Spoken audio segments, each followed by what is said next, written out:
Hrvatski ogranak Project Management Instituta proglasio je najbolji poslovni projekt, razvoj one-stop shopa za zajednički informacijski sustav tvrtke Ericsson Nikola Tesla.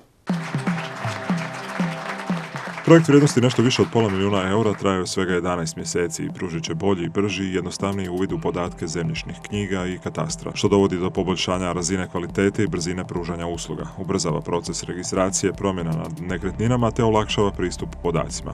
Glavnu nagradu voditelju projekta Tihomiru Čukmanu uručio je Al Ceytun, direktor upravnog odbora PMI-a, koji je bio i jedan od glavnih govornika ovogodišnjeg trodnevnog PMI foruma u okviru kojeg je dodjela ove nagrade i održana.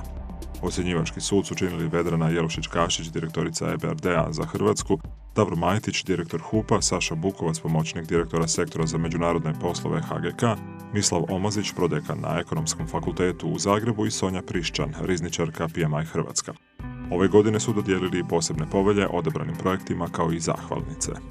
Ove godine smo imali značajan broj valjanih prijedloga projekata koji su imali izvrsne rezultate i koji su se kandidirali. Ja ne znam osobno tko će biti izabran za projekt godine. Ja ne znam koliko će dodatnih valjanih razloga biti za dodijeliti neke posebne nagrade.